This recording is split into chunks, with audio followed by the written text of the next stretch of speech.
মা যেমনি চায়, বাবা যেমনি চায় যে আমার মৃত্যু হয় হোক। ধরো ডাক্তার বলল হয়তো মাকে বাঁচাতে হবে, নয়তো সন্তানকে বাঁচাতে হবে। মা কি করবে? চোখের জল ছেড়ে দিয়ে বলবে আমি হয়তো সন্তানকে আর দেখতে পাবো না, তবু আমার সন্তান পৃথিবীতে বেঁচে থাকে। ভক্ত হলো তদ্রূপ। ভক্ত হলো মার রূপ, বাবার রূপ ধারণ করে ভগবানকে সন্তানের মতন নিজের বুকে তুলে নিয়ে কি করবেন? বলবেন যে আহা, আমার মৃত্যু হয় হোক, কিন্তু আমার প্রভু যেন ভালো থাকে। সেটা কে করলেন? হরিদাস। আমার প্রভু যেন জয় জয় হয়। আমি বেঁচে আছি কিন্তু আমার প্রভু চলে যাবে তা না। ভক্ত আমার মাতা পিতা, ভক্ত আমার হিয়া, ভক্ত আমার মাতা পিতা, ভক্ত আমার মাতা পিতা, ভক্ত আমার হিয়া, ভক্ত আমার মাতা পিতা,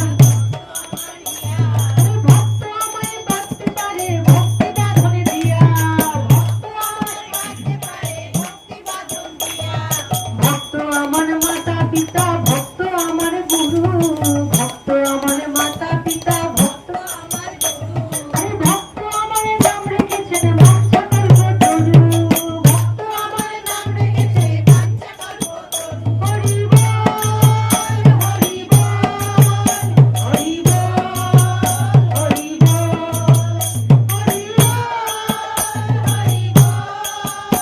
হরি বল, হরি বল। তাহলে বোঝা গেল ভক্ত স্বরূপ পিতা মাতার স্বরূপ, আর ভগবানকে ছোট করে তুলে নিয়ে নেয়, আর ভক্ত তখন বড় হয়ে যায়। কিন্তু আমরা বুঝি না, বলি শিষ্যত্ব গ্রহণ করে আমরা তেমনি থাকি, কিন্তু ভগবানকে সবসময় ওই আসনে রাখি। তাই এখানেও আমরা দেখতে পাই হরিদাস ঠাকুর যেন চিন্তা করলেন যে আমার প্রভু বেঁচে থাক, আমার প্রভু চলে যাবে, আর কখনোই রথ চলবে না, আর কখনোই মন্দির মন্দির মার্জন হবে না, ভক্তরা আনন্দ পাবে না, না তা কি করে সম্ভব? তাহলে ভক্ত ভগবানের এই লীলা। ভক্তকে তুলে দিয়ে ভগবান বলছেন হরিদাস তুমি যাও, আমিও তোমার পিছন পিছন আসছি। তাই তো ঠাকুমা না দিদিমা? ঠাকুমা।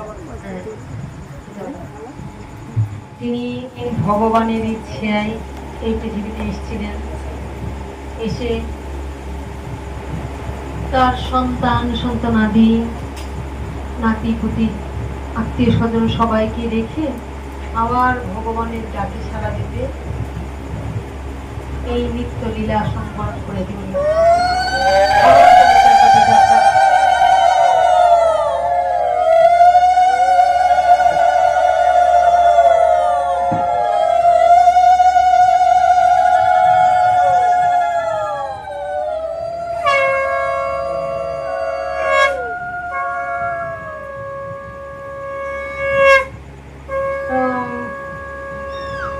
ভগবানের ডাকে সাড়া দিতে আবার তিনি চলে গেলেন। তো যাদেরকে তিনি রেখে গেলেন, তারা ওনার আত্মার সদ্গতি কামনায় আর এই যে ভাগবত আসর হরিকথা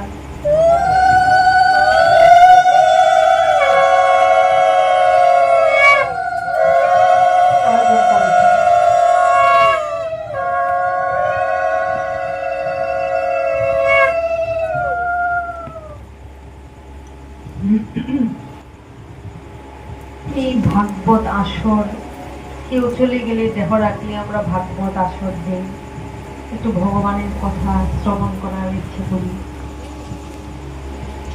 কারণ ভগবানের কথা ভিন্ন, সবই তো নিত্য।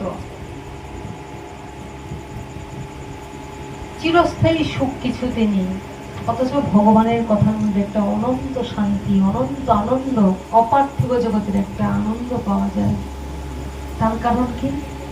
একমাত্র তিনিই সত্য, নিত্য বস্তু, আর যাহা কিছু সবই অনিত্য। তাই যা অনিত্য, এই আছে এই নাই, তা নিয়ে আমরা কোনোদিন চিরস্থায়ী সুখ লাভ করতে পারি না। তো ভগবানের ইচ্ছা হলো এই পৃথিবীতে তিনি আসবেন, তিনি ভক্তদের সঙ্গে লীলা খেলা করবেন, তাই তিনি জগৎটা সৃষ্টি করেছেন, জগৎ জীবকে সৃষ্টি করেছেন। জগৎ জীবকে সৃষ্টি করে তিনি লীলা রচনা করেছেন। আমাদের সময় খুব অল্প, সত্য ত্রেতা তারপরে সবার আয়ু অনেক সময় ছিল, এখন সেই আয়ু কমতে কমতে আমাদের এখন কি 100 বছর ধার্য করা হয়েছে, কিন্তু 100 বছর খুব কম। যারা খুব ভাগ্যবান তারা টিকে, বা একটু এতে তো 1-2 বছর 4-5 বছর বাদ, কিন্তু এখন 60, 70, 80 এমন খুব কমই হয়। তাহলে আমরা বুঝতেই পারছি যে আমরা এখন স্বল্পায়ু, আমরা অন্নগত প্রাণ, অন্ন ছাড়া আমাদের জীবন বাঁচে না। আমরা সাধন ভজন থেকে অনেক দূরে চলে গেছি, আমরা এখন আত্মবিস্তৃত হয়ে গেছি। আমরা কোথা থেকে এলাম, কেন এলাম, কি করতে এলাম, কোথায় চলে যাব, সব যেন ভুলে আছি।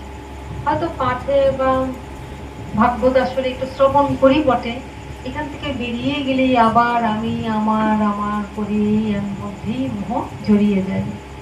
নিত্যদিন মৃত্যু আসছে, মৃত্যু গ্রাস করছে, আপনজনকে প্রিয়জনকে আমরা দেখতে পাচ্ছি চলে যাচ্ছি, একটু কান্নাকাটি করি, কাছের জন প্রিয়জনকে চলে গেলে পরক্ষণে আবার ভুলে যায়। এটাই যেন ভগবানের একটা বিরাট মায়ার প্রভাব।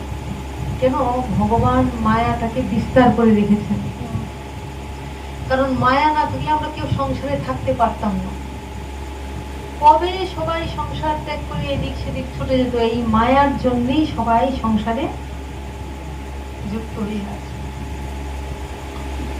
অর্জুনকে উপলক্ষ করে ভগবান বলেছেন, দৈবী হেস্যা গুণময়ী মম মায়া দূরত্বয়া। হে অর্জুন, তোমার কি কথা, দেবতারা পর্যন্ত আমার মায়াকে কেউ অতিক্রম করতে পারে না, কারণ আমার মায়া এমন। তাহলে মায়া যেটি অতিক্রম করার কোন পথ নেই। পরক্ষণেই ভগবান বলেছেন, মামে বোঝে প্রপদ্যন্তে মায়া মেতান্তরন্তিতে। যে আমার চরণে শরণাগতি নিয়েছে, আমার চরণে আত্মসমর্পণ করেছে, একমাত্র তারাই পারে মায়াকে অতিক্রম করতে। এই মায়ার জগতে এসে আমাদের যত দুঃখ, যত কষ্ট, কষ্টের একমাত্র কারণ আমি আর আমার। যখন আমি আমার নিজের পানে তাকাই, যেমন কবির ভাষায় বলতে হয়,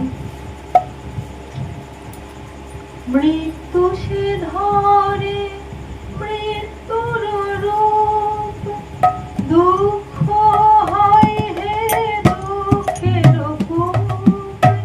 মৃত্যু সে ধরে মৃত্যুর রূপ, দুঃখ হয় হে দুঃখের রূপ।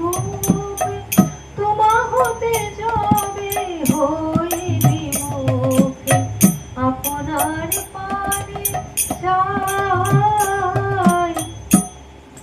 তাই এখানে আমরা স্পষ্ট বুঝে গেলাম, মৃত্যু সে ধরে মৃত্যুর রূপ, দুঃখ সে হয় দুঃখের রূপ। কখন হয়? তোমা হতে যাবে হই বিমুখ, আপনার পানে চাই। যখন ভগবান থেকে আমরা মুখটাকে ঘুরিয়ে নিজের দিকে তাকাই, নিজের দিকে তাকাই মানে তখনই আমার দেহ, আমার গৃহ, আমার আত্মীয়, আমার পরিচয়, এটা করলে আমার ভালো হবে, এটা করলে মন্দ হবে, এটা করলে আমার মান আসবে, অভিমান আসবে, আবার এটা করলে অভিমান ছাড়ানোর ভাব হবে, জয় রাধে। এই হলো কাম।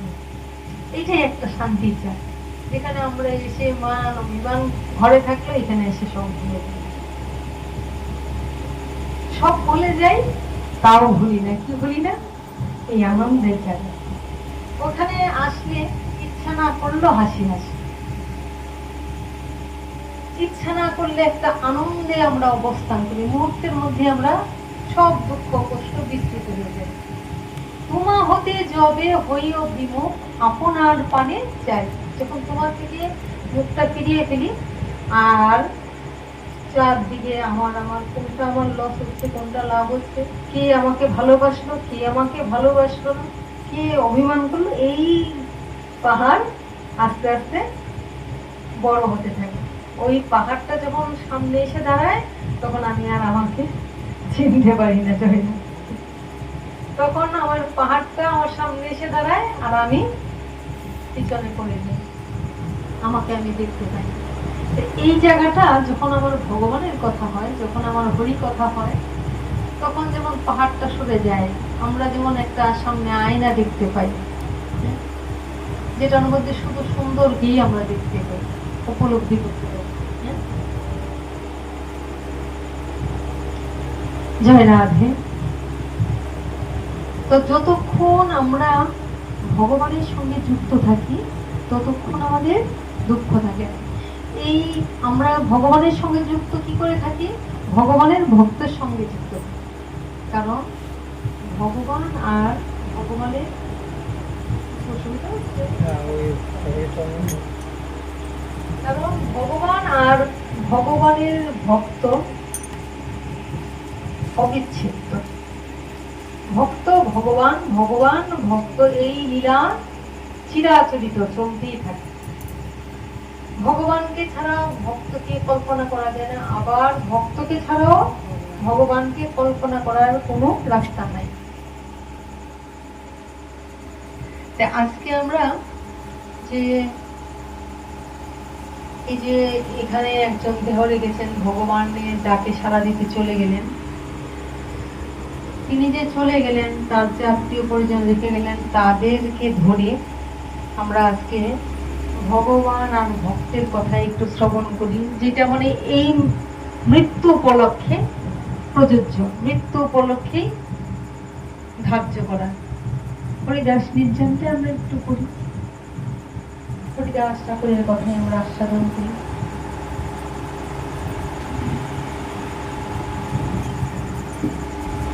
সত্যের আনন্দ রূপ ভুলিতে নিয়েছে মূরতি, তাই জেনে এই ধনুর পর আমি রাখিল।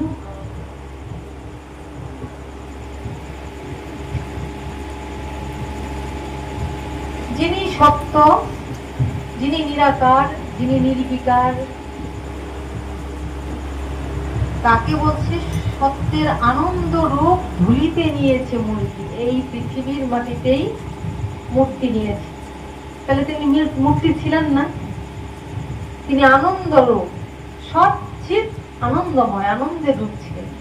কিন্তু ভক্তের ডাকে, ভক্তের ইচ্ছায় ভগবান একটা আকার নিয়েছেন, আকার নিয়ে যেন এই ধুলিতে, এই মাটিতে এসে, তাই জেনে এই ধুলার পর আমরা রাখি প্রণীতি। এই যে আমরা ধুলার মধ্যে প্রণাম করি, মাটিতে নিয়ে প্রণাম করি কেন? এই মাটিতে আমার গৌর সুন্দর এসেছে, এই মাটিতে, এই ধুলিতে আমার গৌর নিতা এসেছেন, এই ধুলিতে আমার কানাই গলা এসেছেন, ধুলা খেলেছেন না?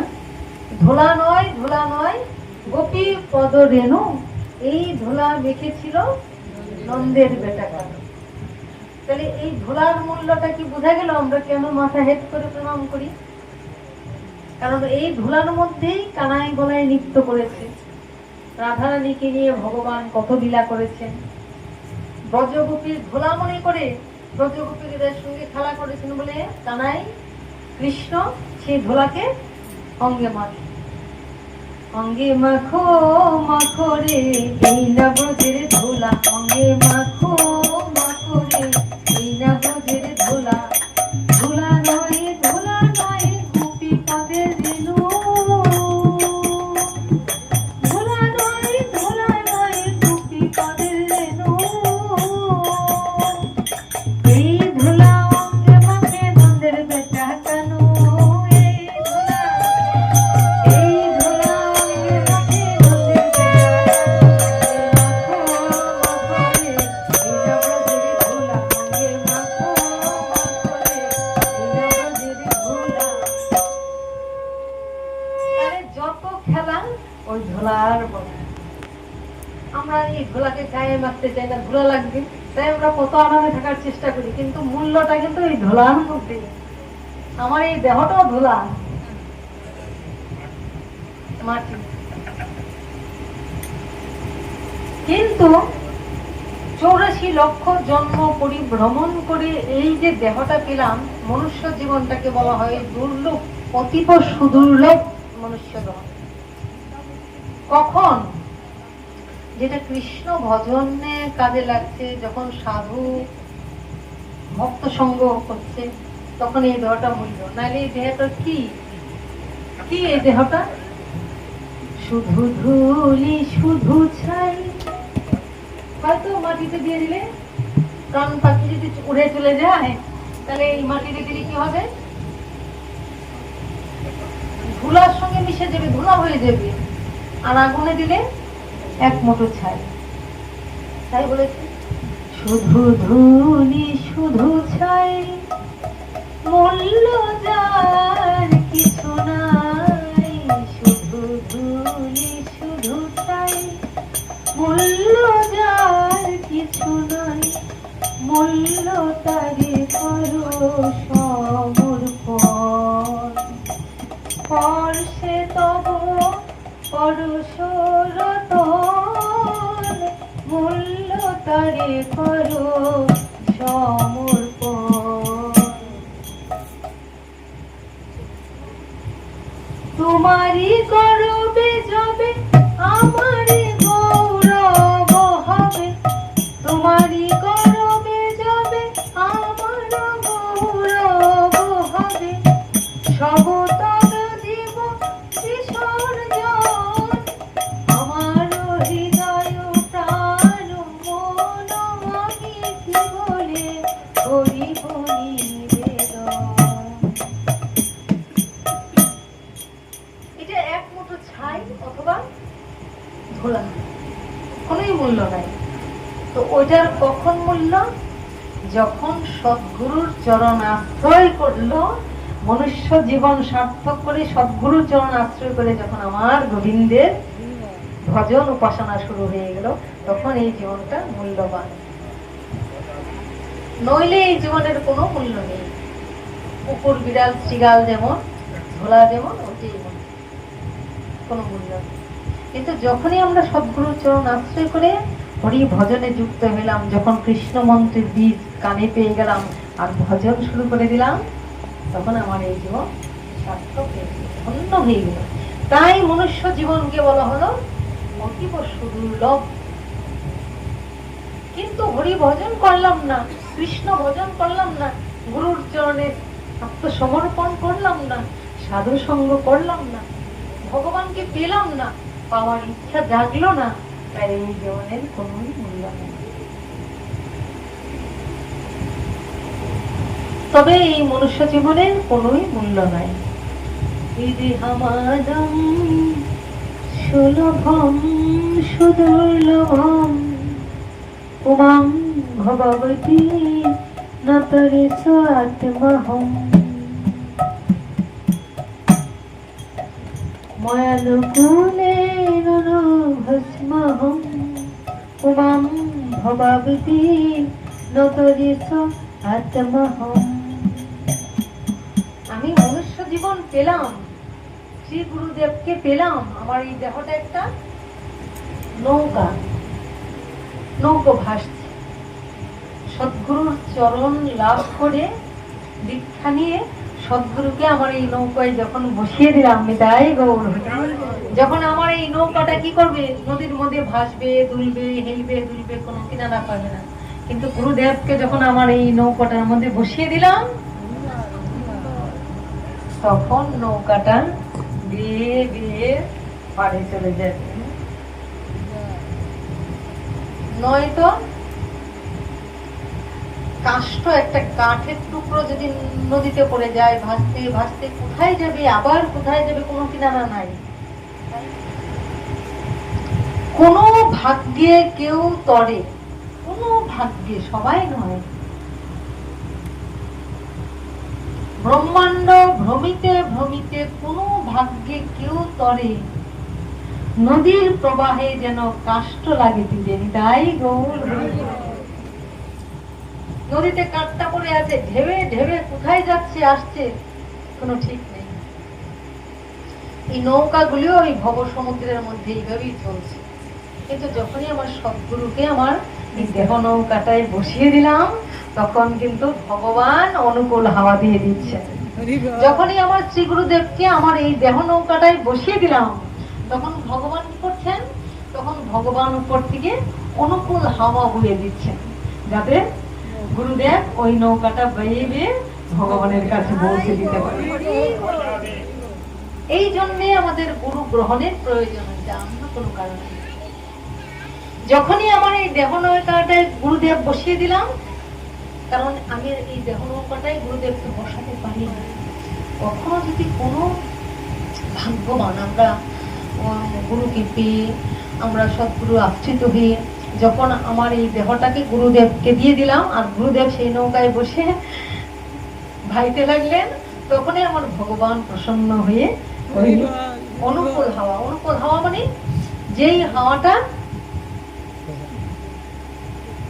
বয়ে বয়ে পাড়ের দিকে নিয়ে যাবে, আর প্রতিকূল হাওয়া মানে উল্টা ভাবে চলবে, স্রোতের বিপরীতে। আর স্রোতে চলে চলে ওটাকে আমার অনুকূল দিকে চলে যাবে, আমরা ভগবানকে লাভ করতে পারি। নৌকাটা তখন গিয়ে পৌঁছবে। আর নয়তো এই কোথা দিয়ে কোথায় যাবে আমার কোনো ইয়ত্তা নেই। এরকমই তো হচ্ছে। পুনরূপী জনম, পুনরূপী মরণ, পুনরূপী জননী জঠরে শয়ন, আসছি যাচ্ছি, আসছি যাচ্ছি।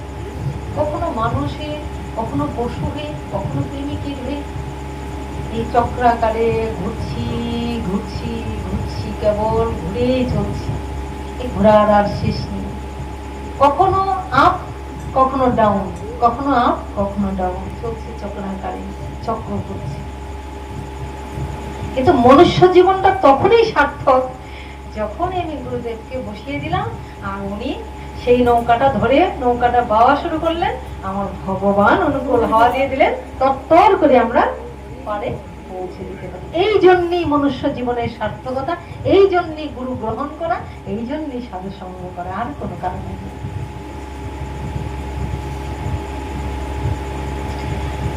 যাই হোক, তাই আমরা আজ আমরা বললো যে কেউ সেটা করলো না, তাহলে তার জীবনটা বিফল হয়ে গেল। বিফল হয়ে গেল মানে আর কিছু নয়, সে যে কত তলিয়ে গেল। গুরুকে পেলাম, গুরু আনুগত্যে ভজন করলাম না, কথা শুনলাম না, তাহলে সেই যে আমি জীবনটা আবার যখন ত্যাগ করছি, ভেসে ভেসে যে আমি কোথায় তলিয়ে যাব, আর অথচ আমরা খুব সহজেই গুরু আনুগত্যে, গুরু ভজন করি, ভগবানের নাম করি, আমরা অনায়াসে একটা মনুষ্য জীবনে জন্ম জন্মান্তর থেকে উদ্ধার হয়ে যেতে পারি। তো যাক, এই জন্যই বলেছে যে কৃষ্ণ কৃপা জগৎময়, গুরু কৃপা কোনো কোনো ভাগ্যবানে হয়। ভগবান একটা পশু পাখি কৃমি কীট যে তাকেও একই আলো দিচ্ছে, একই হাওয়া দিচ্ছে, সমান ভাবে দিয়ে যাচ্ছে, কোনো পক্ষপাতিত্ব নেই, করেন। আবার এই যে ভগবান হলেন সূর্য সম, ভগবানের এই সূর্যের তাপ সহ্য করার শক্তি সবার নেই। সূর্য ছাড়া কিন্তু চলবে না, গাছপালা থেকে আমরা ফল পাবো না, গাছপালা বৃক্ষলতা বাঁচবে না, মরে যাবে, রোগের প্রাদুর্ভাব হবে। কিন্তু আবার এই সূর্য যখন করা হয়, আমরা ঘরে এসির মধ্যে থেকে টিকতে পারবো না। ভগবান হলেন সূর্য সম,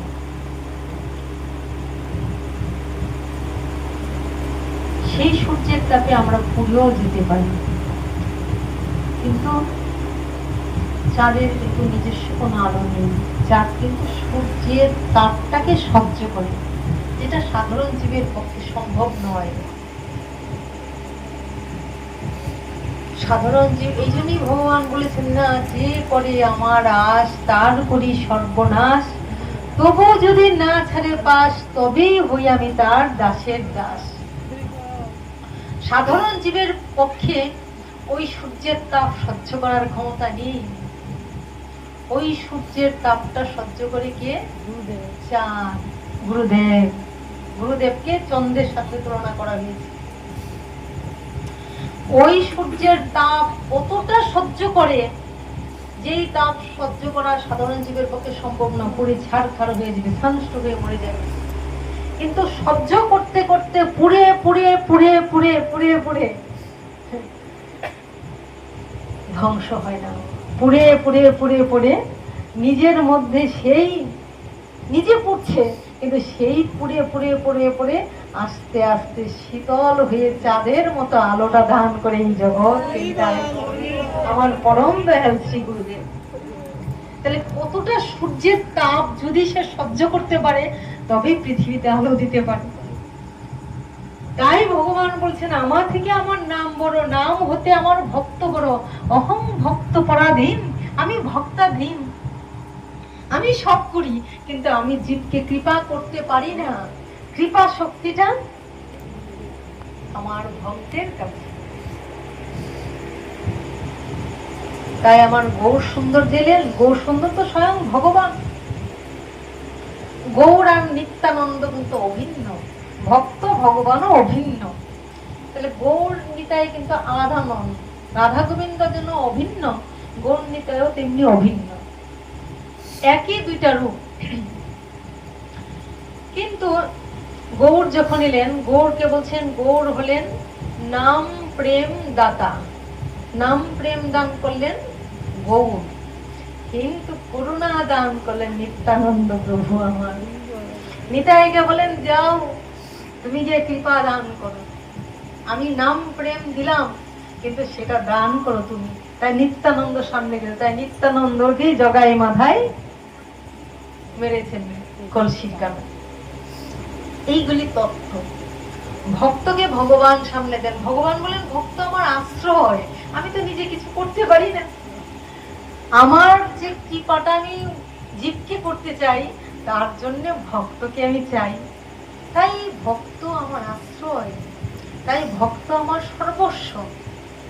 তাই আমি ভক্তকে বড় ভালোবাসি, কারণ ওই সূর্যের তাপ সহ্য করে আমার ভক্ত কি করেন, ওই জগতে আলোটা বিতরণ করে। তাই যেন ঋষি কবি রবি ঠাকুর বলেছেন, আমার বাবা বলেন যে ওই তাপ, ওই বিষ, ওই কষ্ট সহ্য করার শক্তি মানবের নয়, কোনো জীবের তো নয়, কোনো মানুষেরও নয়, কেউ পারে না। বিষ হলাহল কেন পান করেছিলেন? দেবাদিদেব মহাদেব। কারণ তিনি কি? চরম পরম বৈষ্ণব। বিষ্ণু আর বিষ্ণু ভক্ত হলো চরম পরম দেবাদিদেব মহাদেব। তিনি বৈষ্ণব। তো এইগুলি ওই যে আমরা শুধু দেখি মহাদেব, মহাদেবের স্বরূপটা কোথায় আসছে, কোথায় আমরা পাচ্ছি? তাই জন্য রবি ঠাকুর বলেছেন, জীবন মন্থন বিষ করে গেল পান, অমৃত যা পেয়েছিল করে গেল দান। যা বিষ আমি পেয়েছি, আমি নিজে পান করছি, আর অমৃত যেটা দেখতে পাচ্ছ, সেটা জগৎজিৎকে দান করে গেলাম। ঋষি কবি বলেছেন, জীবন মন্থন বিষ, মন্থন করে বিষটা নিজে পান করছি, ফলাফল বিষটা পান করছি নিজে, আর অমৃত যেটুক পেয়েছিলাম সেটাকে করিয়ে গেল দান, জগতের কাছে দান করে দিলাম। তাই ভগবান ভক্তকে ভালোবাসেন, তাই ভক্তের জন্য ভগবান কাঁদেন, কিন্তু ভক্তকে পুড়িয়ে পুড়িয়ে পুড়িয়ে পুড়িয়ে ভক্তের সর্বস্ব হরণ করে নেন। মান মর্যাদা যেমন তিনি দেন, তেমনি তিনি হরণ করেন। সুখ যেমন দেন, তেমনি দুঃখ তিনি হরণ করেন। কেন? কখন কোথায় তাকে যেমন ভাবে গলাতে চান। যেমন সোনার উকার, আজকে এই সোনার সিটি গোল্ডটা পারবে? সম্ভব নয়। কিন্তু সোনার ওটা যে সলিড সোনাটা, সোনার উকার কি হয়, যখন দিচ্ছে যে এটাতে একটা সুন্দর কানের দুল করে দাও, যেমন দিচ্ছে সোনার দুল করে দাও, আবার ভেঙে বলছে না এটাতে একটা লকেট বানিয়ে দাও, আবার ভেঙে লকেট বানিয়ে দিচ্ছে, আবার এটাকে ভেঙে বলছে না এটা ভেঙে ফেলো, এটাকে আংটি বানিয়ে দাও। ভগবানও আমার ভক্তকে এমনি ভাবে যখন যেমন খুশি তেমন সাজিয়ে দেন, যখন যেখানে যেমন দরকার তাকে তেমনি করে গলিয়ে গলিয়ে সাজিয়ে দেন। তো এই শুধু জানে ভগবান আর ভক্ত, আর কেউ জানে না।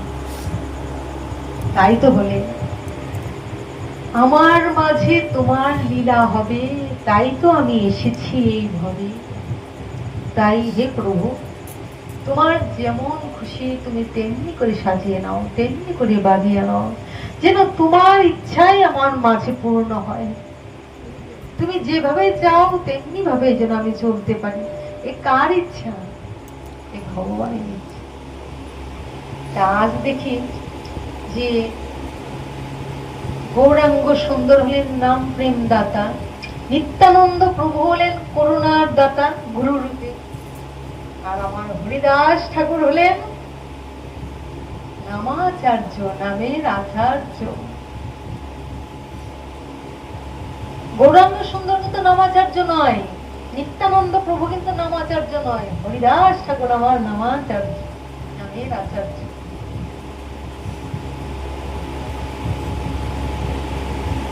আজ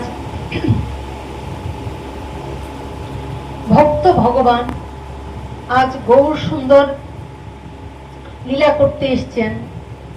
হরিদাস ঠাকুরটা কে? সৃষ্টিকর্তা ব্রহ্মা, তাকে নিয়ে এলেন, এসো আমি জগতে লীলা করতে যাচ্ছি, আমার সঙ্গে যাবে। তো যাই হরিদাস ঠাকুরের লীলাটা করার আগে একটু শ্লোকটা আমরা একটু বলে নিই। নমামি হরিদাসং তং চৈতন্য তৎ প্রভুং পঞ্চতত্ত্বাত্মকং প্রভুং প্রস্থিতা জয়রাধি অপ্রিয়মপি সংস্কৃতি কীর্তন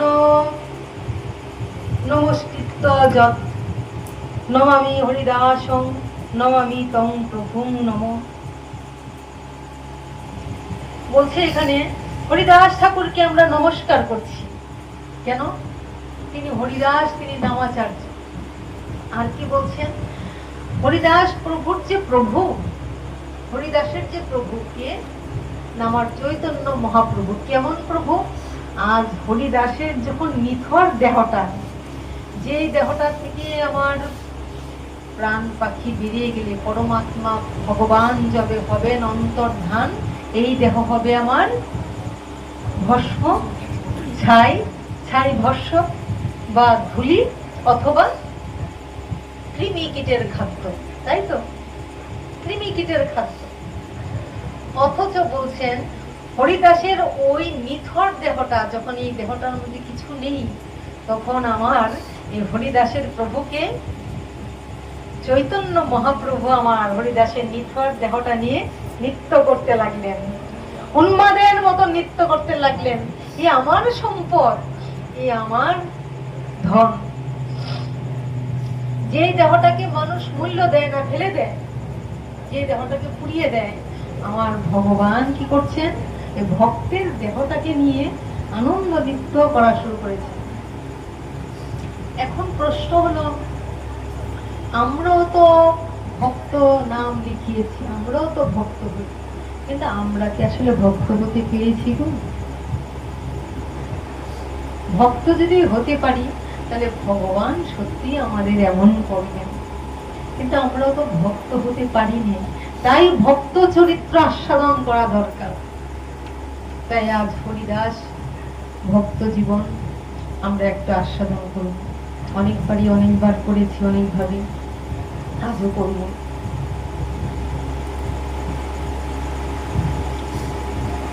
সৃষ্টিকর্তা ব্রহ্মা হরিদাসকে নিয়ে ভগবান এলেন, অভিশপ্ত করলেন গোলকে।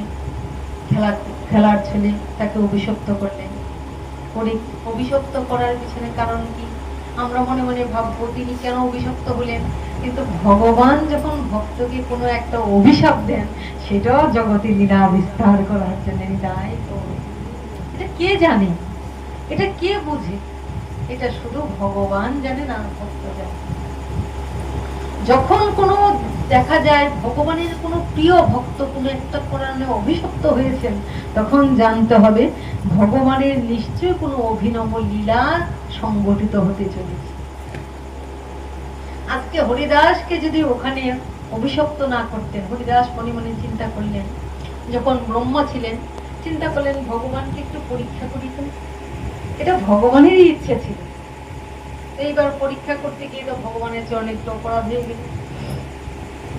এইবার যখন অপরাধ হয়ে গেল, বললো প্রভু আমি তো ভুল করে ফেলেছি, আমায় তুমি ক্ষমা করো। বলে হ্যাঁ ক্ষমা করো। কোথায় করব?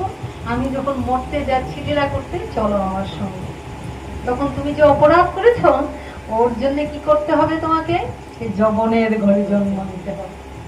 যবনের ঘরে জন্ম নিয়ে তুমি কি দেখাবে? জন্ম হোক যথা তথা, কর্ম হোক ভালো। কর্মটাকে ভালো করো।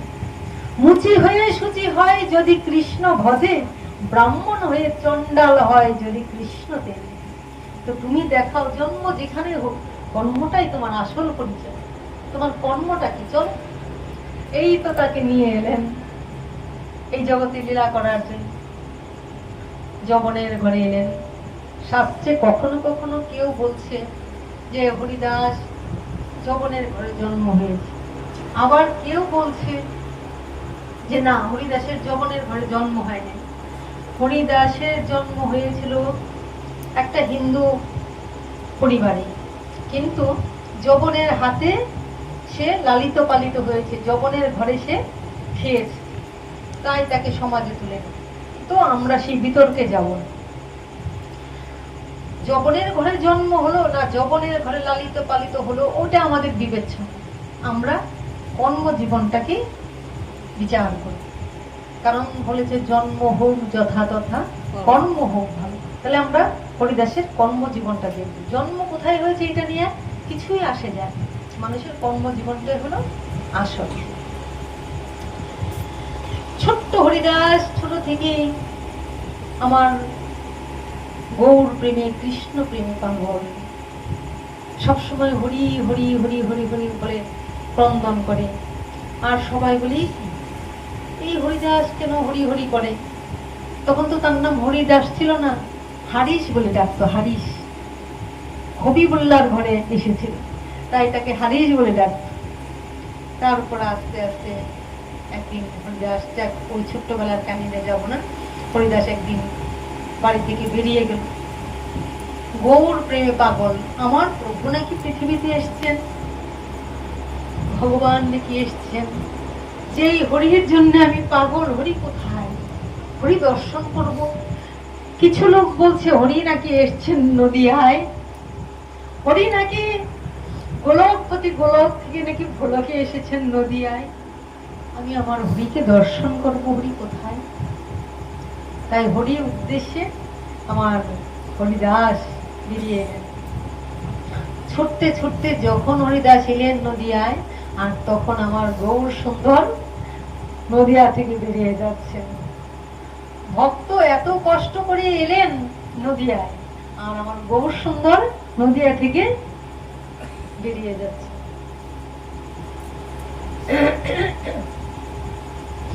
কারণ তখন আমার গৌর সুন্দর নীলাচলের উদ্দেশ্যে যাত্রা করবেন। কারণ সেই সময় আমার গৌরাঙ্গ সুন্দর অনেক লীলা করার পরে, সংসার ধর্ম, পাণ্ডিত্য ধর্ম, সমস্ত লীলা করার পরে ওনার যে লীলাটা ছিল, সেই লীলাটা ছিল যখন তার পিতৃবিয়োগ হলো, পিতা শ্রাদ্ধ করতে গিয়ে ওখানে যে কেশব ভারতীর কাছে সন্ন্যাস মন্ত্রে দীক্ষা নিল, তখন তিনি কৃষ্ণ প্রেমে মত হলেন। হা কৃষ্ণ, হা কৃষ্ণ, কোথায় কৃষ্ণ? কা কৃষ্ণ? কোথায় গেলে কৃষ্ণ পাই? কৃষ্ণ কোথায়? কৃষ্ণ কৃষ্ণ করে পাগল। কোথায় যাই, কোথায় গেলে কৃষ্ণ পাই? কে আমাকে কৃষ্ণকে দেখাবে? হা কৃষ্ণ, হা কৃষ্ণ বলে পাগল। তখনই তিনি চৈতন্য নাম দিলেন। চৈতন্য আসলে তিনি তো স্বয়ং ভগবান, তিনিই তো কৃষ্ণ, কিন্তু তিনি আসছেন ভক্ত বেশে। কেন? প্রথম কারণ হলো ভক্তকে তিনি বড় ভালোবাসেন। কিন্তু কোন ভক্ত, ভক্তকে তিনি ভালোবাসেন। ভক্ত মহিমা প্রকাশ করার জন্য স্বয়ং ভগবান আজ ভক্ত রূপে এসে দেখিয়েছেন যে দেখো ভক্ত আমার কত প্রিয়। স্বয়ং ভগবান ভক্ত রূপে এসে ভক্তের মহিমা বাড়িয়েছে, এই এক কারণ। দ্বিতীয়ত কারণ তিনি চিন্তা করলেন আমি ভিন্নে অন্য নারে ব্রজ প্রেম দিতে, আমার প্রেমটা যদি আমি বিতরণ না করি তাহলে এই প্রেমটা তো জিত পাবে না। তাই ভগবান প্রেম দান করতে এলেন। এবার কৃষ্ণ কৃষ্ণ বলে তিনি যখন পাগল পাড়া সব চেক করবেন, তখন মা তো কিছুতেই ছাড়বেন না। এক পর্যায়ে মা এমন বলছিলেন যে আমি তোকে অভিশাপ দিই, তুই যদি এমন করিস। মা পর কি করলেন, দুইটা বিয়ে করলেন। প্রথম বিবাহ করার পরে লক্ষ্মীপ্রিয়া দেহ রাখলেন, লোকে বলে সর্পদংশন, আসলে স্বামীর বিরহ দংশনই তার মৃত্যু হলো। দ্বিতীয় বিবাহ দিলেন, আবার কেন দ্বিতীয় বিবাহ দিলেন, তাকে যদি ঘরে রাখা যায়, সুন্দর স্ত্রী পেলে যদি ঘরে টিকে, কিন্তু কৃষ্ণ ভক্তকে কি আটকানো যায় গো? ভগবানের লীলা বোঝার সাধ্য কোথায়? তাকে আবার বিয়ে দিলেন, এই সংসারে টিকাবেন, সংসারে ধরে রাখবে। এদিকে কি হলো, সেই যখন কৃষ্ণ প্রেমে পাগল আর মানছেন না, বিষ্ণুপ্রিয়ার কাছে বিদায় নিলেন, কিন্তু মা তো বিদায় দিচ্ছেন না। মা বলছেন আমি তোকে অভিশাপ দিব, যে কৃষ্ণের জন্য তুই এত পাগল, মায়ের যদি অভিশাপ থাকে তাহলে তুই কৃষ্ণ কোনদিন পাবে না। তাই তুই বৃন্দাবন যাস না। কারণ তখন বৃন্দাবন যাওয়া এত সহজ ছিল না, বৃন্দাবন গেলে তাকে দেখার মতন ক্ষমতা কারো সম্ভব হতো না। তাই মা বললো যে আমার কথা শুনে ওই তোকে কাছাকাছি থাকতে হবে। কোথায়? ওই নীলাচল। তার মার কথা শুনে তখন তিনি নীলাচল চলে যাবেন। তাই নীলাচল যাত্রা করছেন আমার কে? চৈতন্য মহাপ্রভু। জীবকে চৈতন্য দিবেন, কিসের চৈতন্য? কৃষ্ণ প্রেমের চৈতন্য দান করবেন বলে আমার শ্রীকৃষ্ণ চৈতন্য দুই হাত তুলে চলছেন। দুই হাত তুলে আমার চৈতন্য মহাপ্রভু জীবকে প্রেম দেওয়ার জন্য চলছেন। এবার প্রেমটা কি করে দিবেন? আপনি আচরি প্রভু জীবের শিখায়। কি করে জীবকে শিখাবেন? নিজে কি আচরণ করবেন? তিনি আস্বাদন করবেন, তিনি আস্বাদন করবেন, ভক্তকে দিয়ে তিনি শিক্ষা দিচ্ছেন। তাই আস্বাদন করার জন্য তিনি নীলাচল ছুটছেন গৌরসম। আর এই দিক দিয়ে আমার হরিদাস ঠাকুর ছুটতে ছুটতে ছুটতে ছুটতে কোথায় গেলেন? হরিদাস ঠাকুর এসে হাজির হলেন আমার গৌর চরণে। আর গৌর তখন কৃষ্ণ প্রেমে ছুটছে নীলাচলের দিকে। যখন নীলাচলের দিকে ছুটছেন, গৌর সুন্দর চলে যাচ্ছেন দেখে হরিদাস ঠাকুর বিমর্ষ। হরিদাস ঠাকুর মনে মনে চিন্তা করছেন, কি যাকে দর্শন করতে এত দূর ছুটে এলাম আর তিনিও তো চলে যাচ্ছেন। আর এদিকে নদিয়ায় তখন কি, তখন নদিয়ায় সব ক্রন্দনের রোল, হাহাকার। যারা টুলে মানে যেখানে শিক্ষা লাভ করতো, যারা আমার মহাপ্রভুর কাছ থেকে জ্ঞান লাভ করতো, শিক্ষা লাভ করতো, পণ্ডিত ছিলেন তো, সবাই হাহাকার করছে। যিনি ঠাকুর গৌরানা ঠাকুর কে ছিলেন? অদ্বৈতাচার্য। এই গৌরানা ঠাকুর কাঁদছেন যে আর নিমাইকে ধরা দেখা যাচ্ছে না। তাই নদিয়ায় তখন ক্রন্দনের ঢেউ, আকাশ বাতাস যেন ক্রন্দনে হাহাকার করছে। মায়ের বুক ফাটা ক্রন্দন, বিষ্ণুপ্রিয়ার ক্রন্দন। যারা গৌরকে ভালোবাসে, যারা গৌরকে ধরে রাখতে চায়, সবাই কাঁদছে, সবাই গৌরের জন্য কান্নাকাটি করছে। হরিদাস ঠাকুরও কাঁদছে। হরিদাস মনে করছেন কি নীলাচল আমি কি করে যাব, প্রভু যে চলে যাচ্ছেন। তখন বলছেন, প্রভু গো তুমি তো নীলাচল যাবে, আমার কি গতি হবে তুমি বলে দাও। তুমি তো চলে যাচ্ছ, কিন্তু আমার মতো পামর পতিত অধম জীবের কি গতি হবে সেটা বলে যাও। তুমি তো নীলাচল যাচ্ছ, কিন্তু আমার তো নাই শক্তি, যে আমি নীলাচল যেতে পারি। এখানে তত্ত্বে বলছে আমরা ভগবানকে দর্শন করতে চাইলে, ভগবানের কাছে যেতে চাইলে, ভগবান দর্শনে যেতে চাইলেও যেতে পারি না যদি গৌর কৃপা না হয়। যদি ভগবান কৃপা না করেন তাহলে আমরা সেটা করতে পারি না। তাই যেন ভগবানকে বলছেন যে আমার তো নাই শক্তি। আচ্ছা, হরিদাস ঠাকুরের কি শক্তি নাই? শক্তি নেই, যেতে পারেন না। কিন্তু এটা দৈনতা, ভক্তের দৈনতা। হরিদাস ঠাকুর বলছেন, হরিদাস জয়রাম, আমার গৌরাঙ্গ সুন্দর বলছেন, হরিদাস তুমি এমন দৈনতা করো না, তোমার এমন দৈনতা দেখে আমার বুক ফেটে যায়। ভক্তদের শিক্ষা দিচ্ছেন, ভক্তদের এই দৈনতা থাকা উচিত। গৌর পাবার তরে, ভগবানকে পাবার যদি কারো ইচ্ছা থাকে তবে দৈনতা থাকা উচিত।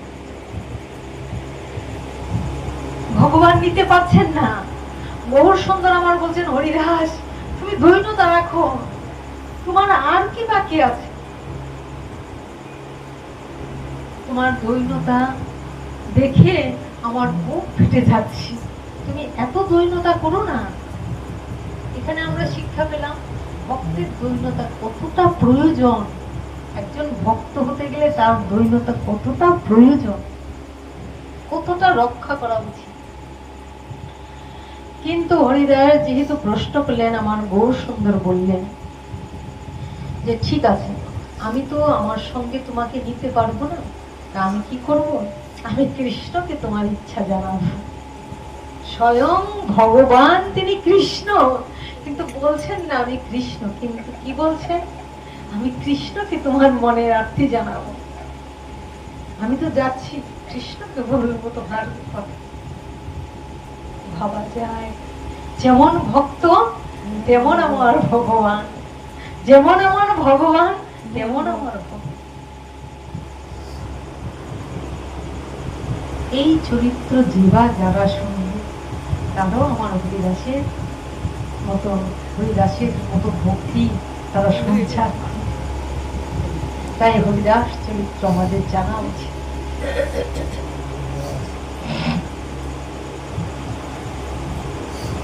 আমার গৌর সুন্দর নদিয়ায় চলে গেলেন, নদিয়া ছেড়ে চলে যাচ্ছেন। নদিয়ার সবাইকে ভাসিয়ে, নদিয়ার সবাইকে দুঃখের সাগরে,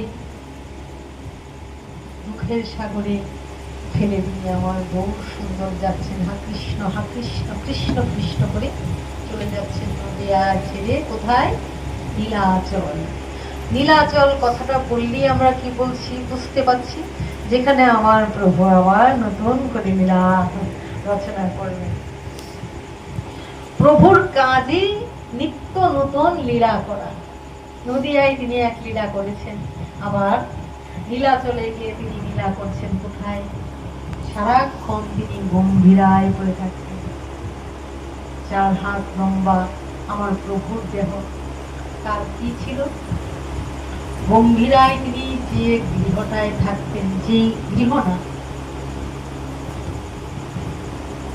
তিনি এই গম্ভীরার ভিতরে যে গুহাটায় থাকতেন, যে জায়গাটায় তিনি অবস্থান করতেন, সেখানে তিনি তার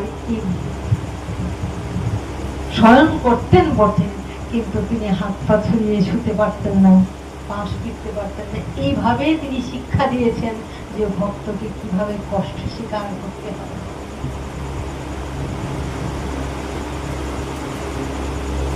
কোন বিছানায় তিনি শুতেন না। মায়ের ইচ্ছায়, মা যখন সহ্য করতে পারছেন না, মায়ের ইচ্ছা পূরণের জন্য তিনি কি করেছিলেন? কলা গাছ, কলা গাছের কি এটা, হ্যাঁ, সেই ফুলটাকে রোদ্রে শুকিয়ে, ওইটা একটু নরম হয় না, ওইটাকে বিছিয়ে, ওটাকে একটা কাঁথার মতো বা কিছু একটা মানে শোয়ার উপযোগী করে ওটার উপর তিনি শয়ন করতেন। আর সারাক্ষণ হা কৃষ্ণ বলে কর্ণন করতেন। এদিকে আমার হরিদাস ঠাকুর যখন নিলেন, হরিদাস ঠাকুর এখান থেকে ছুটে গেলেন নদিয়ায় থেকে। আবার গৌর প্রেমে তো পাগল, ভক্ত তো ভগবান ছাড়া থাকতে পারে না, ভগবান যেমন ভক্ত ছাড়া থাকতে পারে না, ভক্ত তো ভগবান ছাড়া থাকতে পারে না। তাই হরিদাস যখন ছুটে গেলেন, তখন হরিদাসকে আমার মহাপ্রভু বলেছিলেন, হরিদাস, আমি আমার কৃষ্ণকে তোমার কথা জানাবো, কৃষ্ণকে আমার তোমার আরতি জানাবো, তুমি চিন্তা করো না, আবার তোমার সঙ্গে এসে আমি মিলন করব, তোমার সঙ্গে মিলিত হব। কোথায়? যখন হরিদাস গেলেন নীলাচলে, রাধে রাধে, যখন নীলাচলে গেলেন, তখন ভগবান গৌর সুন্দর সেই এক হলো সচল জগন্নাথ, যদিও বলা উচিত না সচল আর অচল, কিন্তু এখানে ব্যাখ্যা করা হয়েছে যে স্বয়ং ভগবান চৈতন্য মহাপ্রভু যিনি চলছেন ফিরছেন, সেখানে তো তিনি ভক্তরূপে, ভগবান ভক্তরূপে আছেন, আর হলো জগন্নাথ যে আছেন বিগ্রহ রূপে, সেই বিগ্রহ রূপে সেই প্রভুকে যেন তিনি বানিয়েছেন। রাধা যেমন করে কৃষ্ণ প্রেমী পাগল ছিলেন, যে কৃষ্ণ কখন আসবে, রথে করে কখন আসবে, কৃষ্ণের অপেক্ষায় রাধারানীর যে ভাবখানা ছিল, সেই ভাবটাকে যেন আমার গৌর সুন্দর রাধা কৃষ্ণ মিলিত তনু গৌর সুন্দর হয়ে এলেন।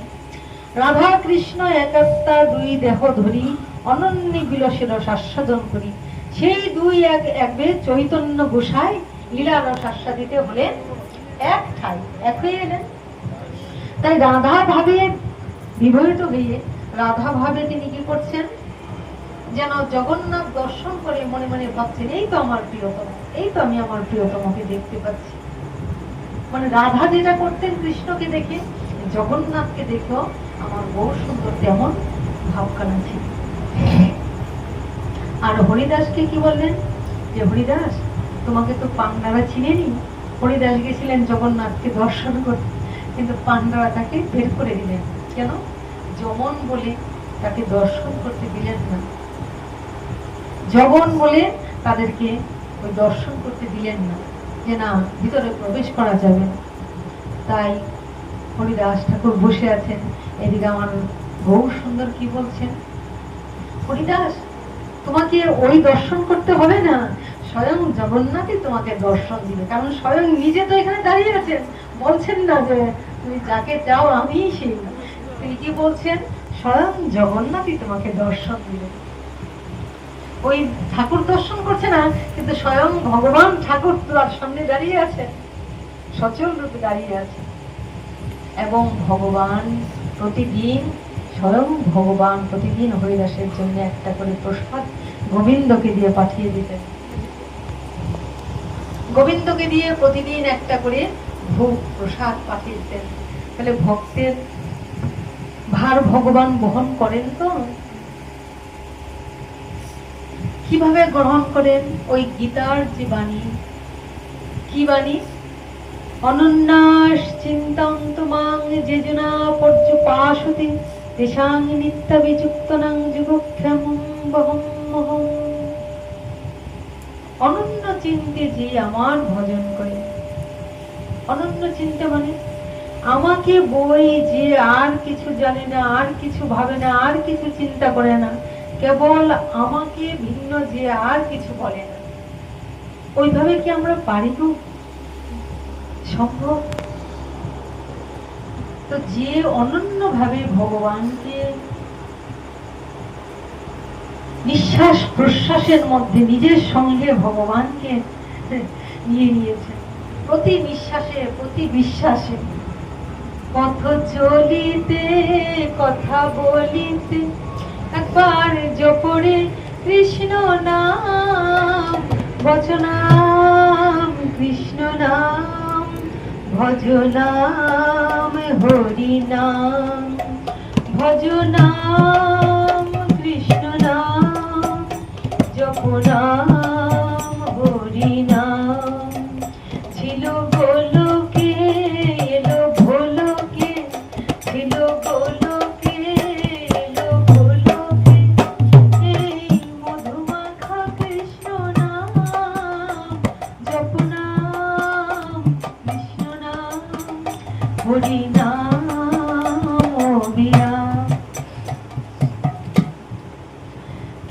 শয়নে কিবা স্বপনে, কিবা শয়নে কিবা স্বপনে জপ মধুমাখা কৃষ্ণ নাম, ভজ নাম কৃষ্ণ নাম, হরি নাম অবিরাম।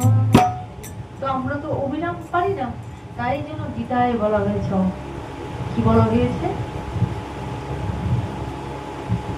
গীতায় আমাদের অভ্যাস যুগের কথা বলা হয়েছে, যে জীব কখনোই হঠাৎ করে নাম করে যে ভগবান প্রাপ্তি হবে তো সম্ভব নয়।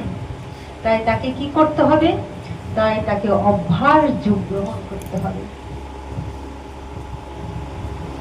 অভ্যাস যোগ যদি প্রতিদিন যদি সে অভ্যাস করে, তাহলে আস্তে আস্তে আস্তে আস্তে সে ভগবান প্রাপ্তির পথে এগিয়ে যেতে পারে। এই অভ্যাস যোগের দ্বারা আমরা ভগবানকে আস্তে আস্তে আস্তে আস্তে ভগবানকে আমরা প্রাণের সঙ্গে মিলিয়ে নিতে পারি।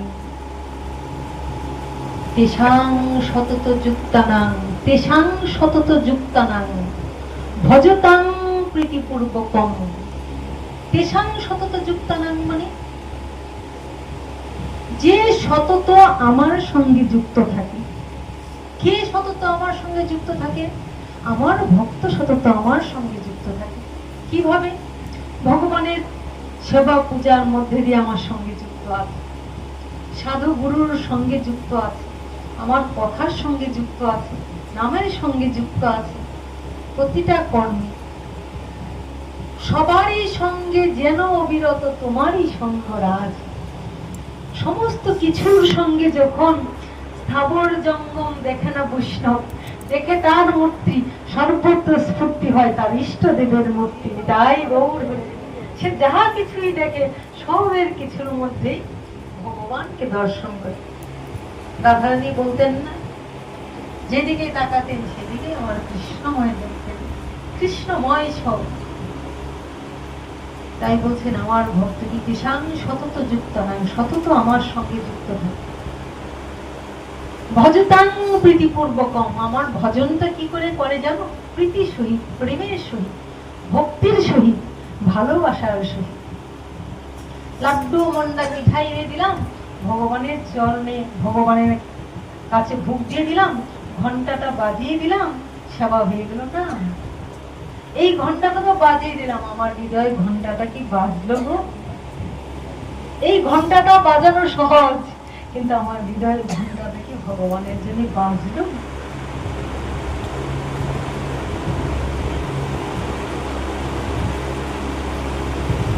ভগবান লাড্ডু মন্ডা মিঠাইয়ের কাঙাল নন। ভক্তির বশ আমার ভগবান, ভক্তির বশ আমার চৈতন্য গোসাই। ভাবগ্রাহী জনার্দন, তিনি অন্তরের ভাবখানা কিনে কপটতা বর্জন করি। তাই বলছে কুবুদ্ধি ছাড়িয়া করো শ্রবণ ও কীর্তন। আমাদের কুট বুদ্ধিগুলি যাবে কি করে? শ্রবণ কীর্তন করে। কুবুদ্ধি ছাড়িয়া করো শ্রবণ ও কীর্তন, অচিরাৎ কৃষ্ণ তোমায় করিবেন উদ্ধার। শ্রবণ করতে হবে, কীর্তন করতে হবে। আর প্রীতির সহিত ভালোবাসা কেমন? মা যেমনি করে তার সন্তানকে ভালোবাসে, মা সন্তানটা এলো না, সন্তানটা এখনো খেলো না, মা কেমন আকুলি বিকুলি থাকে, না খেয়ে বসে থাকে। মা ছাড়া কি এটা কেউ বলতে পারবে গো? বলা সম্ভব? একজন পতিব্রত স্ত্রী কেমনি করে স্বামীর জন্য অপেক্ষা করে বসে থাকে, খাবার সাজিয়ে অপেক্ষা করে, এটা কি সে ছাড়া বুঝবে? তাহলে ভক্ত কি করে ভগবানকে ভালোবাসে সেটা ভক্ত ছাড়া কি কেউ জানে? তাই ভক্ত হওয়ার জন্য ভগবান বলেছেন ভজতাং প্রীতিপূর্বকম, প্রীতির সহিত, প্রেমের সহিত দিলাম ভগবানকে ঘন্টা বাজানো, প্রেমের সহিত অপরাধ শূন্য হয়ে হরি নাম। আমি নাম করছি, অপরাধও করছি, হলো না? অপরাধ শূন্য হয়ে যখন আমি হরি নাম করছি, ভগবানের সেবা করছি, তখন আমি ভগবানের কৃপা লাভের যোগ্য পথ দিয়ে যাচ্ছি। তাই বলছে কুবুদ্ধি ছাড়িয়া, অপরাধ ছাড়িয়া যখন আমরা ভজন কীর্তন করব, তখন আমরা ভগবানের পথে অগ্রসর হতে পারব। ভজতাং প্রীতিপূর্বকম দদামি বুদ্ধিযুগং যেন মামু পজান্তিতে। ভজতাং প্রীতিপূর্বকম, যখন প্রীতির সহিত, প্রেমের সহিত ভজন করব, তখন কি হবে? দদামি বুদ্ধিযুগং, আমি তোমাকে সেই বুদ্ধিযুগ দান করবো। এটাই গৌর। কি বুদ্ধিযুগ দান করবো? যেন মামু পজান্তিতে, আমার কাছে তুমি কি করে ফিরে আসবে সেই পথ আমি দেখাবো। কিন্তু আমি যদি মনে মনে ভাবি ভগবানের ভজন করি, ভগবানের পূজা করি, কিভাবে ভগবানের পূজা করলে আমার যাহা সম্পত্তি আছে আমি আরো বিশাল সম্পত্তি পাবো, আমার ধন জন রক্ষা পাবে, নিতাই গৌর। লক্ষ্য করবেন, শুনতে অপ্রিয় কিন্তু সত্য। আমি যদি মনে মনে ভাবি যে আমি ভগবানের পূজা করছি, ভগবানের সেবা করছি, কি করে আমার ঘর সংসারটা রক্ষা করব, কি করলে আমি সুস্থ থাকবো, কি করলে আমার আরো কিছু সম্পত্তি লাভ হবে, আর যা কিছু সম্পত্তি পেলাম কি করে সেই সম্পত্তিটা রক্ষা করব, আর যাহা কিছু আমি পেলাম না কি করলে সেই সম্পত্তি বৃদ্ধি হবে, নিতাই গৌর হরি। সে ভগবানের চরণ থেকে বহুদিন, বহু বহু যুগ অনেক দূরে থাকে, ভগবানের চরণ পাবে না। পাবে কি? কারণ যা কিছু আমি লাভ করছি, হে প্রভু, তা যেন তুমি আমার রক্ষা করো, আর যাহা কিছু রক্ষা আমি পাইনি তা যেন আমি পাই, আমার এই ব্যবস্থা করো। ওই নিয়ে তুমি ছুটাছুটি করছো, ভগবানের সঙ্গে তুমি ক্রেতা বিক্রেতা ব্যবসাদারের মতো করছো, ভালোবাসছো ভগবানকে, আর ভগবানের সঙ্গে তুমি ব্যবসাদারি করছো। তাহলে ভগবান তোমাকে ভালো রাখবে, সম্পত্তি দিবে, সুখ সমৃদ্ধি দিবে। নিতাই গৌর। ভগবানের লীলায় কোনোদিন প্রবেশ করতে পারবে না। আর যে বলবে হে প্রভু তোমার যাহা ইচ্ছে আমাকে করো,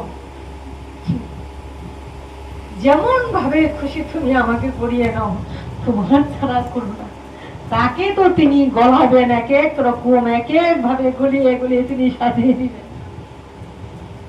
তাই তিনি বলেছেন, যে করে আমার আশ তার করি সর্বনাশ, প্রভু যদি না ছেড়ে পাস তবেই হই আমি তার দাসের দাস। এত সহজ ভক্ত হও। অন্তরে অন্তঃস্থলে বিশাল কামনা বাসনা লালসা, জাগতিক সুখ ভোগ করার জন্য, ভালো থাকার জন্য, আবার ভগবান তো চাই কপট বেশ। যাকে ভগবান অঙ্গীকার করেন তাকে তিনি ছাড়েন না গো।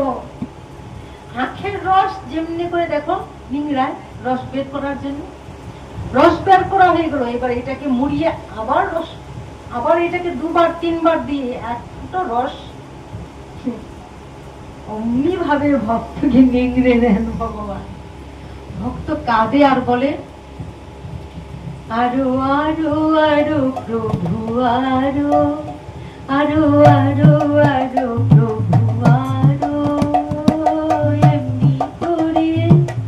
এমনি করে আমায় মারো, আরো আরো আরো প্রভু আরো, আরো আরো আরো প্রভু আরো, এমনি করে আমায় মারো, আরো আরো আরো প্রভু আরো। আরো, তুমি আমার প্রভু, আমি তোমার দাস, তুমি আমার পিতা, আমি তোমার সন্তান। প্রভুকে তো, দাসকে তো প্রভুই শাসন করে, কারণ দাস তো জানে না কিভাবে চলবে। তাই প্রভু তুমি আমায় আরো আরো তোমার মনের মতো সাজিয়ে নাও।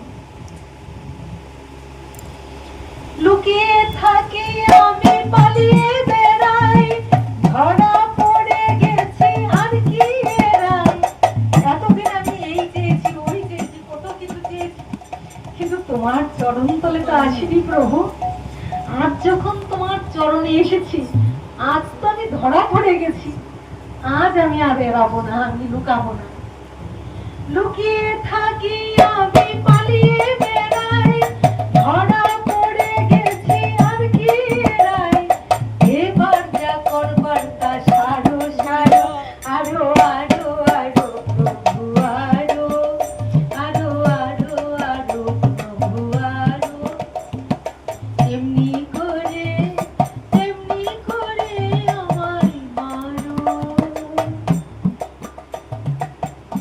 ভক্তের এই বাসনা, কিন্তু তোমার চরণ ছাড়া যেন আমি হই না গো, তোমার চরণ তলে যেন আমি পড়ে থাকতে পারি, তোমার সেবা বঞ্চিত করো না। আরো কি বলে, আমরা চাই প্রভু দুঃখ ঘুচাও, আর দুঃখ সহ্য করতে পারছি না প্রভু, সুখ দাও। আর ভক্ত কি বলেন জানেন, ভক্তের এমনই বুকের পাটা, উল্টি বলেছিল না, প্রভু তুমি যদি আমায় কিছু দিতে চাও হে কৃষ্ণ, তাহলে আমাকে আরো দুঃখ দাও। আর আমরা বলি এত দুঃখ পাচ্ছি, তুলে নাও প্রভু, আর দুঃখ সইতে পারি না, একটু সুখ দাও। আর আমার ভক্ত কি বলে জানেন, সুখে আমায় রাখবে কেন,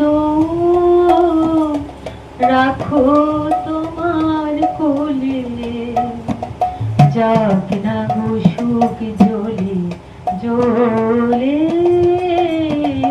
সুখে আমায় রাখবে কেন, রাখো তোমার কোলে। অবশ্য শিশু যেমন মার খুলে থাকে, আমাকে সুখ দিও না। যেখানে ঘর বাঁধবো আমি, আসে আসুক বান, তুমি যদি ভাষাও মোরে, চাইন পরিত্রাণ। আমি ঘর যদি বাঁধি আর তুমি যদি না যাও, যেখানে ঘর বাঁধবো আমি, আসে আসুক বান, তুমি যদি ভাষাও মোরে, চাই না পরিত্রাণ। তুমি যদি আমাকে ভাষাও, তাহলে আমি পরিত্রাণ চাই না।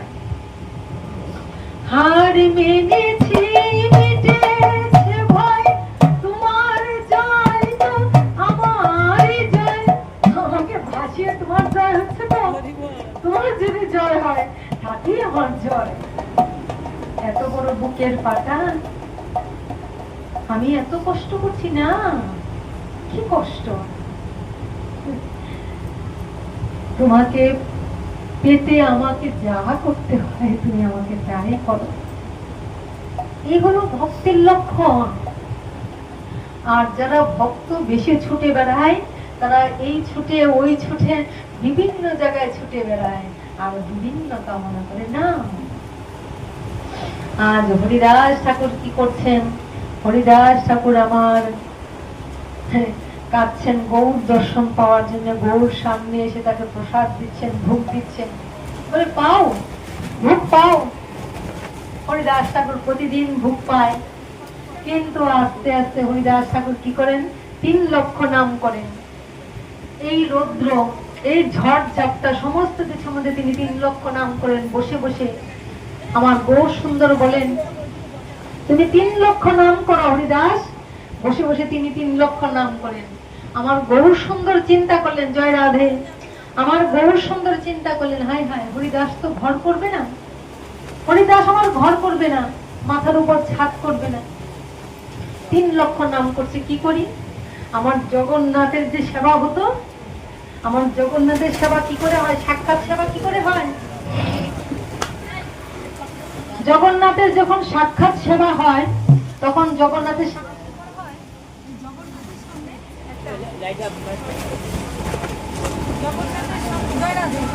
জগন্নাথের যখন সেবা হয়, তখন জগন্নাথের সামনে কি করা হয়, একটা আয়না দেওয়া হয়, সাক্ষাৎ সেবা।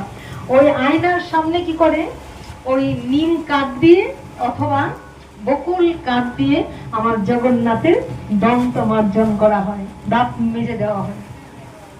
তো এই যে জগন্নাথের দন্ত মার্জন করতো না বকুল কাঠ, ওই বকুল কাঠটা আমার মহাপ্রভু কি করলেন, এই কাঠটা এনে, প্রসাদী কাঠটা এনে মাটিতে গুজে দিলেন।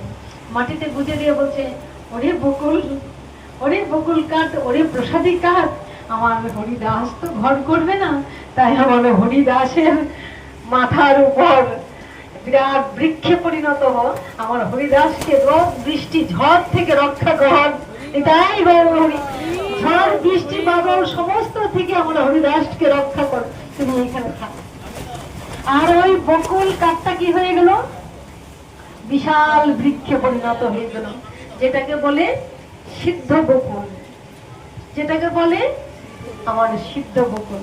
হরিদাসের মাথার উপর ওই বকুল বৃক্ষটা হয়ে গেল, আর হরিদাস তার তলায় বসে হরে কৃষ্ণ হরে কৃষ্ণ কৃষ্ণ কৃষ্ণ হরে হরে, হরে রাম হরে রাম রাম রাম হরে হরে, হরে কৃষ্ণ হরে কৃষ্ণ কৃষ্ণ কৃষ্ণ হরে হরে, হরে রাম হরে রাম রাম রাম হরে হরে, হরে কৃষ্ণ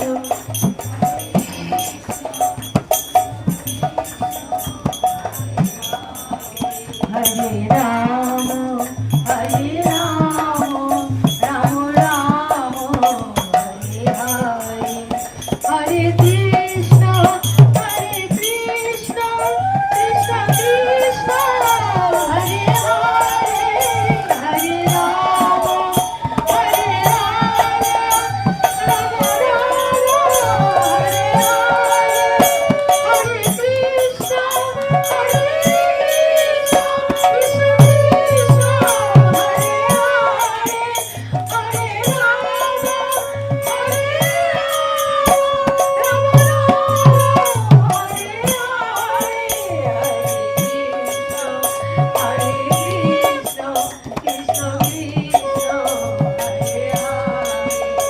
হরে রাম হরে রাম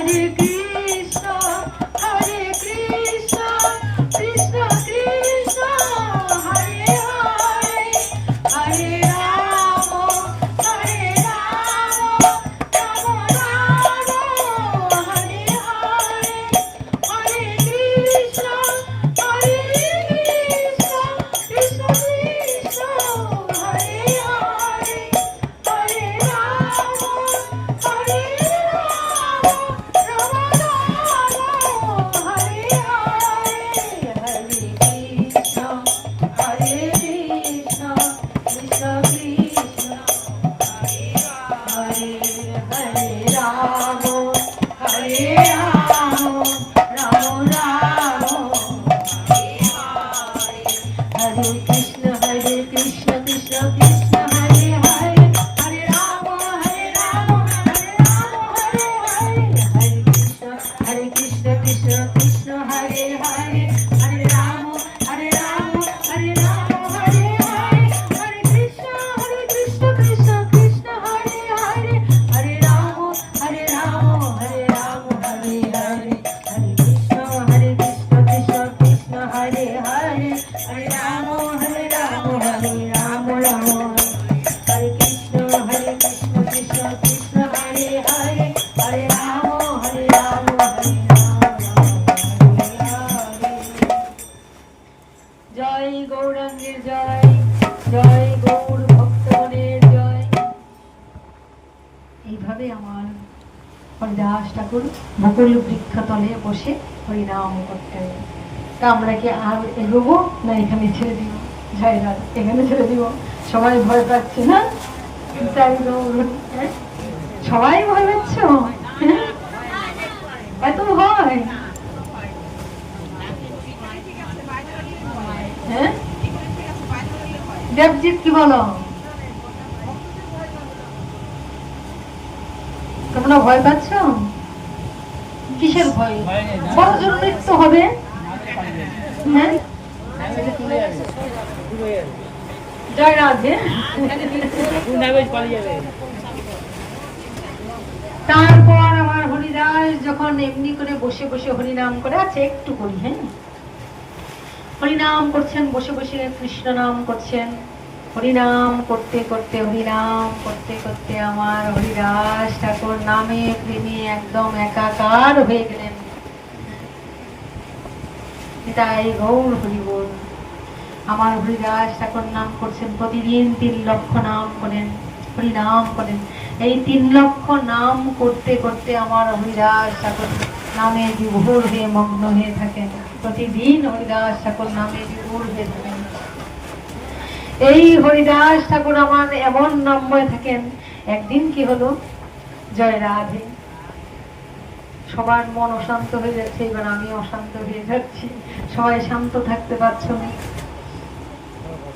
এবার হরিদাস ঠাকুর নামে যখন ডুবে আছেন, হরিদাস ঠাকুর নাম করতে করতে 3 লক্ষ নাম প্রতিদিন করেন।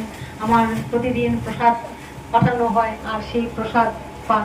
আস্তে আস্তে দেখা গেল আমার হরিদাস ঠাকুর আর উঠেন না, প্রসাদ পান না। যখন সংক্ষিপ্ত ভাবে নিয়ে নিচ্ছি, যখন পাচ্ছেন না, তখন একদিন একজন গিয়ে খবর দিলেন কি, যে প্রভু তুমি দেখো তোমার হরিদাস আর সেবা নেন না, তোমার হরিদাস যেন কেমন হয়ে গেছে। গিয়ে দেখেন কি, যে না, হরিদাস তো নিতাই গৌর। আস্তে আস্তে তৈরি হচ্ছেন কোথায়, ওই লীলা সংবরণের দিকে যাবেন। তিনি লীলা সংবরের দিনে যাবেন। কেন? হরিদাস, এটুক বলেই ছেড়ে দিব, সম্পূর্ণ আজকে যাব না। হরিদাস, হরিদাস কথার মানেটা কি? যিনি হরির দাস, তিনি তো হরিদাস। দেখাতে চাইলেন যে স্বয়ং হরি, যিনি জগন্নাথ, যিনি কৃষ্ণ, যেই গৌর সেই কৃষ্ণ, সেই জগন্নাথ, সেই হরিদাস। সবাই আমরা হরির দাস বটে, কিন্তু আসলে হরির দাস হতে পারি না। কিন্তু যিনি প্রকৃত হরিদাস, সে জানতে পারলেন যে প্রভু তো এলেন, প্রভু তো লীলা করলেন, কিন্তু প্রভু আজ কি করবেন? নিতাই গৌর হরি। প্রভু তো এলেন, প্রভু তো লীলা করছেন, কিন্তু আজ প্রভু আমার লীলা সংবরণ করে চলে যাবেন। এটা কে জানতে পারলেন? এত এত ভক্তদের মধ্যে কেউ জানতে পারলেন না, কিন্তু হরিদাস ঠাকুর বুঝতে পারলেন। কি বুঝতে পারলেন? যে আমার প্রভু লীলা সংবরণ করে চলে যেতে নিচ্ছে। সংক্ষেপ করে দিচ্ছি, হ্যাঁ, বর্ণনা করতে পারছি না, আরেকদিন কোন জায়গায় হবে। তো সময় অমনয় শেষ, আমরা দিতে শুরু করেছি যে আমার প্রভু লীলা সংবরণ করবেন, জানতে পারলেন। বর্ণনা গানে যাব না, জয় রাধে। তখন চিন্তা করলেন যে আমার প্রভুকে কি করা যায় না, পুত্রকে সবসময় পিতা চান বাঁচিয়ে রাখতে, তাই না? পুত্রকে পিতা কি চান? পিতা সবসময় চান যে যদি আমার মৃত্যু হয় হোক, কিন্তু আমি জীবিত থাকতে যেন আমার সন্তানের কিছু না হয়। তাহলে এখানে আমার হরিদাস কিন্তু ভক্ত, আর ভগবানকে আমার গৌর সুন্দর, যিনি জগন্নাথ, যিনি গৌর সুন্দর, যিনি কৃষ্ণ, তিনি ভগবান, আর ভক্তকে হরিদাস। হরিদাস কিন্তু জানতে পেরেছেন ভগবানের মনের অবস্থা, তার মানে বুঝতে পারা যায় ভক্ত ভগবান কেমন যুক্ত। এবার সন্তান যেমনি ভাবে সবসময় চায়, বাবাও সন্তানকে চায়, কিন্তু ভক্ত হয়ে যান বড় কিভাবে? নিতাই গৌর হরি। ভক্ত যেমন ভগবানকে নিজের সন্তান রূপে আলিঙ্গন করে হৃদয়ে, তাই তার মনে হয় পুত্র যেমন চায়, মা যেমনি চায়, বাবা যেমনি চায় যে আমার মৃত্যু হয় হোক। ধরো ডাক্তার বলল যে তার মৃত্যু হবে, এবার তার গর্ভবতী, এবার হয়তো মাকে বাঁচাতে হবে, নয়তো সন্তানকে বাঁচাতে হবে। মা কি করবে? চোখের জল ছেড়ে দিয়ে বলবে আমি হয়তো সন্তানকে আর দেখতে পাবো না, তবু আমার সন্তান পৃথিবীতে বেঁচে থাকে। ভক্ত হলো তদ্রূপ, ভক্ত হলো মার রূপ, বাবার রূপ ধারণ করে ভগবানকে সন্তানের মতন নিজের বুকে তুলে নিয়ে কি করবেন? বলবেন যে আহা, আমার মৃত্যু হয় হোক, কিন্তু আমার প্রভু যেন ভালো থাকে। সেটা কে করলেন? হরিদাস মনে মনে ভাবলেন আমার প্রভু থাকুক, আমি বেঁচে থাকতে আমার প্রভু সুখে থাকুক, এবং আমি চলে গেলে আমার প্রভু যেন জয় জয় হয়। আমি বেঁচে আছি কিন্তু আমার প্রভু চলে যাবে তা না। তার মানে ভক্ত কি? ভক্ত আমার মাতা পিতা, ভক্ত আমার হিয়া, ভক্ত